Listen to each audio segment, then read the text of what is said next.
Hey, what's up guys? It's your boy the Chief, aka the Chef, aka Chief Pat, bringing you my second ever Supercell game ranking, this time for 2021. Now, the last time that I ended up doing a video like this was the end of 2019, and since that point, so much has changed in the Supercell universe. We've seen Rush Wars, which actually was alive the last time I did a video, be killed. We've seen the rise and fall of Hayday Pop. We've seen Brawl Stars continue to dominate and climb up the rankings, and Clash Royale continue to falter while Clash of Clans just keeps doing its thing. Now, for some content, if you guys are a newer subscriber, maybe this is the first ever time you've seen me or my channel, I started creating videos on Clash of Clans back in October of 2012, just 1 month after global launch. So I've seen the rise and fall of many different Supercell games. I hope I'm at least a little bit qualified to talk about this, but for you guys, at the end of this video, I want to hear your comments on each of these games, if you even know all 9 of these games, because some of them are pretty obscure. But yeah, let's get into it and start off with game number 9 on our list. Checking in at game number 9, maybe the most obscure game ever to go into beta in Supercell's history. That's going to be Spooky Pop. At some point at the end of 2014, Supercell put this game into beta called Spooky Pop, I think around the same time as Boom Beach went into beta. Now, Spooky Pop was a match 3 game where you had these different characters, and by matching puzzles, it would make this different gameplay happen. And to be honest, I played this game for probably 30 minutes to an hour and never wanted to touch it again. It was just so weird. Like, knowing the Clash of Clans universe and what they had created, it just didn't feel like that great of a game. I know there were some people that I talked to, a very vocal minority that liked it, but pretty quickly after Supercell ended up launching it, they killed the game, never to be seen again. Spooky Pop, rest in peace, but I'm not really that sad. Next up, of course, is a kill game that probably a lot of you guys recognize, and that's Rush Wars. Rush Wars was Supercell's latest take on an asynchronous battle where obviously on offense, you're going to be putting in work, and on defense, your opponent actually pre-laid out their base, similar to Clash of Clans, where it didn't require them to really fight back live. So with Rush Wars, it felt like Supercell was taking a mix of some of the things from Clash Royale, as well as Boom Beach, and putting them together in this game, albeit in a different format. Now, while there was nothing over the top wrong about Rush Wars, in fact, I thought it was maybe the most polished game that Supercell had released into beta ever, it just didn't stick with the community and offer something new. Compared to when Clash of Clans launched in 2012, it was almost a first of its kind. I mean, there were certain games that were out there, Backyard Monsters, I think, was one of them, that had these different base building aspects, but for Rush Wars to release inside of, 2019, 2020, it just didn't really feel right. And although it wasn't a terrible game by any means, and I'm sure many developers would have loved to release that game, not Supercell's best game, even with some of their brightest minds behind it, who I respect a ton, and unfortunately that's why it ends up at number 8 on our list. Continuing to rummage through the dead game graveyard, number 7 is Hayday Pop. And I don't think I've ever been more wrong about a Supercell game than Hayday Pop. When I saw Hayday Pop for the very first time, of course, it was actually really well done for a beta game. I thought this was going to be a $1 billion game with a capital B. Now, they ended up only making around $1 million, according to Sensor Tower, before they shut it down. And Hayday Pops was Supercell's newest take after Spooky Pop on conquering that puzzle match-based genre. Now, personally, I had a whole lot of fun with Hayday Pop. I'm not actually sure what went wrong, and if you guys don't know, for mobile game developers, when they decide to kill the game, that most likely means that they don't either see a long future or a lot of the data is showing them that things are wrong. So that means players downloading and deleting the game before 7 days, and what is called churning out of a game. That's called players not spending that much money on a game. You know, there must have been a lot of factors that went behind Supercell's decision to kill Hayday Pop. Again, I was surprised, given I thought it was going to be an absolute smash hit, but overall, I mean, I was a pretty big fan of the game. I played it a bit here and there. I thought it was fun. I was waiting for it to go global. I know OJ absolutely loved it. I love this game. But unfortunately, there's a lot of competition towards the top of this list. So rank number 7 feels good for Hayday Pop. And yeah, unfortunately, it's going to remain in the graveyard. Now for our first still active game to end up on our list, that is going to be Boom Beach, which was Supercell's first release after the massive launches of both Clash of Clans and Hayday. Supercell had been messing around with other games for years before Clash of Clans and Hayday ended up being those big $1 billion games with a capital B to release. They followed up by dropping Boom Beach, which was a new take, albeit a little bit similar to Clash of Clans. And honestly, I don't have too much wrong with Boom Beach. I think Boom Beach is actually pretty underrated as a game. I went back and had a little bit of fun with it. I know I got stuck in progression, which is why I ended up churning out of the game. But for the time that I did play it, I had a blast. And from what I know, I think they've done a lot of updates into the game, whether it's, I think like the war crab or whatever they call it. They've done all of these different things to try to encourage that player base. But honestly, the game never felt like it took off truly like a Clash of Clans or a Hayday, although it still generated $1 billion. It was just never the same. I know specifically for Boom Beach, they actually had a pretty interesting audience. I'm pretty sure at one point, like 50% of the audience playing Boom Beach was Chinese, which was definitely unique compared to the other Supercell titles. Not sure exactly why it didn't catch on as much as the West. I thought it was well polished, a unique attack system, honestly a lot of fun. But yeah, again, you're talking about, you know, my favorite mobile game developer of all time. So number 6, nothing to scoff at for Boom Beach.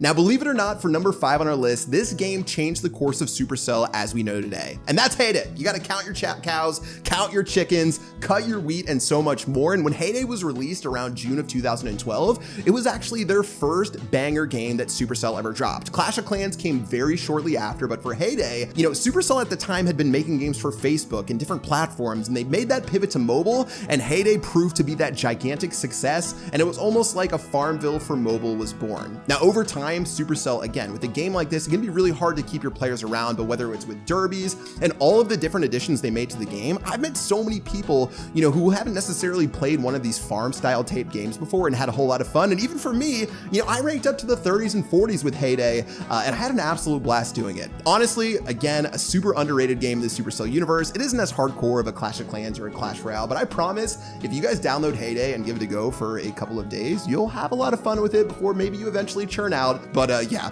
$1 billion is nothing to scoff at. Almost 10 years running for Hayday, which is absolutely incredible. Very worth the number 5 ranking on our list. And, you know, not too much else to say. Capping off our final dead game on our Supercell rankings is going to end up being Smashland at number 4 on our list. Again, the greatest game for Supercell ever to develop that never went global has to be Smashland. Smashland was a game where you ended up shooting these different characters / balls across the map to end up taking up your opponents and doing ultimate amounts of damage. Now for this game, the very first time I played it in Helsinki, Finland, I was with a bunch of other YouTubers. We ended up getting access to it during one night, and by the next morning, no one was talking because all we were doing was playing Smashland. Galadon had already spent $500 on Smashland like the dirty gemmer that he was. I thought this game was going to be an absolute banger. I mean, it was so much fun to play, and your emotions would go absolutely crazy playing it. You get so mad, you get so happy.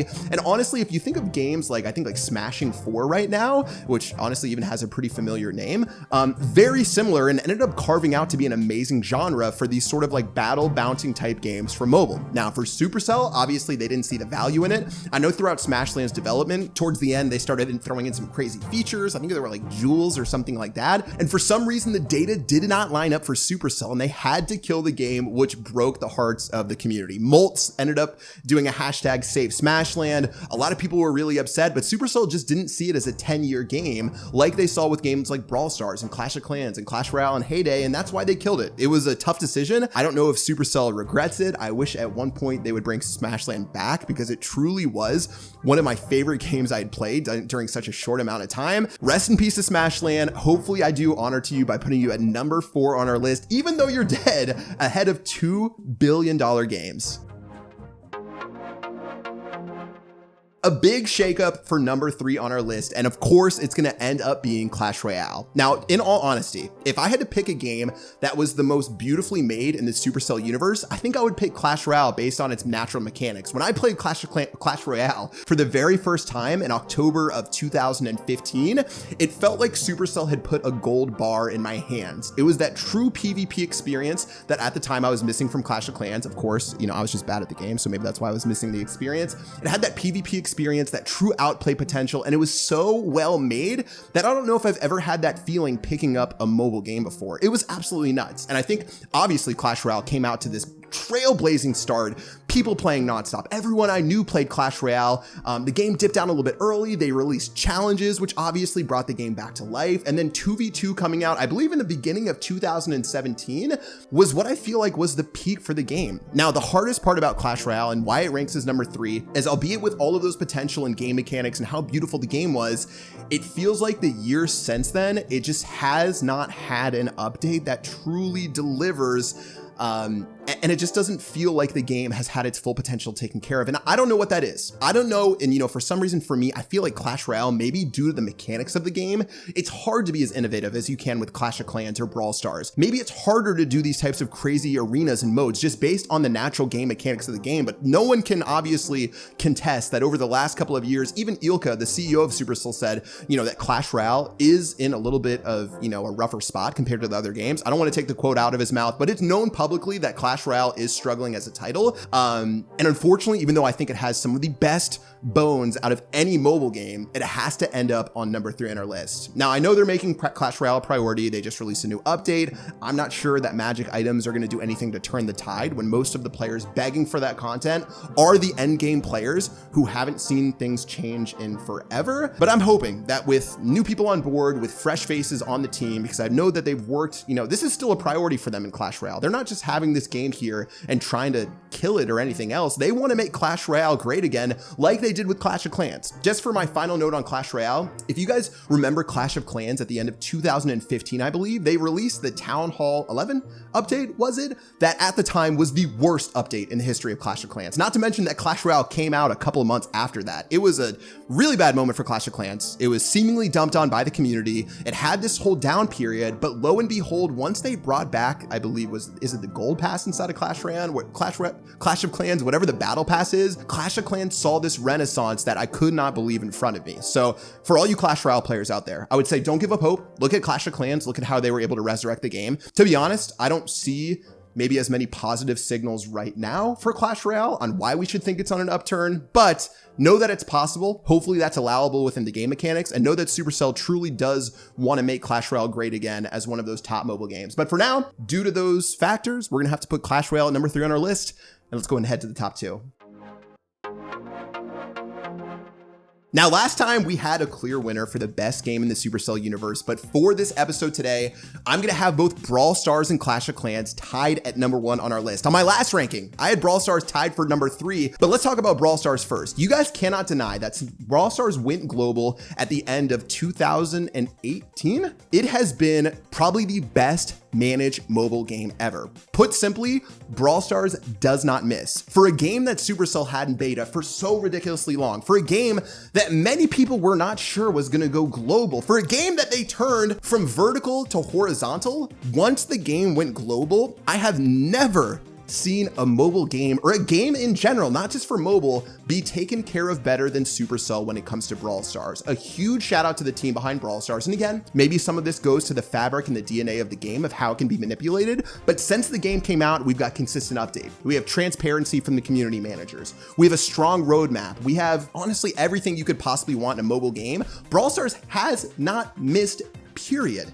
I can't name a moment since Brawl Stars went global that it's like, Brawl Stars really messed that one up. Oh, they did a terrible job with this piece of content. Oh, they made you pay $20,000 to get a level 10 brawler. No, they've treated everything so fairly inside of Brawl Stars. Again, I'm wearing a Brawl Stars shirt right now. Like, what's going on? I never would have expected Brawl Stars. After picking it up for the very first time, I was like, this is a cool game. This is an 8 out of 10 compared to, you guys remember my reaction in Clash Royale. But the work they've done on the game and how they've handled it is a lesson for every game developer out there.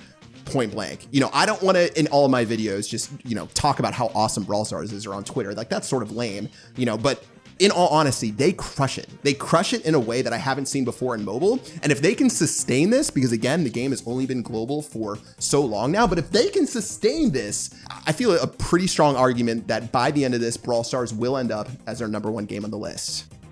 By itself, that is. The other game that I ranked at number 1 on my list, of course, is Clash of Clans. My first love within the Supercell ecosystem. I downloaded it in October of 2012. I instantly texted all my friends saying, guys, this is the coolest game I've ever seen before in mobile gaming. Because at the time, it was like only match 3 games, and I think Angry Birds. Who would have known that Clash of Clans would have become a multi-billion-dollar brand and one of the most valuable brands inside of the entire universe? The game itself is magical. That's one way to describe it. I think for Clash of Clans, obviously, compared to a game like Brawl Stars, where you have such heavy expectations that you have to crush, Clash of Clans came in 2012 when mobile gaming was still a relatively small thing. If you look at mobile games today, they do about 50 to 55% of global games revenue. That's more than PC and console combined. Back then, mobile gaming was like 10% of gaming revenue. People weren't thinking about mobile gaming like they did today. And Clash of Clans, albeit there weren't those expectations, it was a global phenomenon from day one that was handled so well. Since the game dropped, they continued adding troops, honestly, even working with creators and talent. They were so open from moment one, where back then people used to copyright channels and say, yo, you can't post our games. Supercell took a different approach. The Clash of Clans team took a different approach. They truly embraced their community and listened to feedback, and it led to one of the hottest streaks in mobile gaming history from when the game released. Not only that, we've been through multiple periods of Clash of Clans. Who would have thought a mobile game would last a decade? That is absolutely mind-boggling. They had a probably 3 to 4 year really strong run before in late 2015, things started going down a little bit with that Town Hall update. And again, they brought it back for a renaissance of Clash of Clans due to how meticulously they took care of the game. And the game is still going so strong today as one of the most popular mobile games in the entire world, which is incredible. Clash of Clans, so absolutely well designed, such an amazing experience that honestly any gamer can enjoy, whether you're casual or you're someone like Itsu, who's one of the best Clash of Clans players in the world. It's incredible. Clash of Clans obviously has a soft space in my heart, but I don't think anyone can deny that Clash of Clans is the game that changed the history of mobile gaming. It still goes strong almost a decade later, and it deserves its props at #1 on our list. So that wraps up my list. Let me know if you guys agree or disagree inside of the comment section below, but for a quick recap, at #9 we've got Spooky Pop, #8 is Rush Wars, #7 is Hayday Pop, and #6 we've got Boom Beach, 5 is gonna end up being Hayday, 4 is Smashland, rest in peace, #3 is Clash Royale, and at a tie for first place, we've got both Brawl Stars and Clash of Clans as the old school kid on the block who's still kicking it, and the new school kid who is absolutely crushing it since it went global. Would love to hear what you guys have to say. That is going to do it for my Supercell rankings. Stay tuned in 2022 for another rankings video where we'll see if things have changed. And hey, maybe some new games are on the horizon. That is going to do it. Like, comment, subscribe, and smack that bell. And yeah, here's to a decade of Supercell games. I'll see you guys around.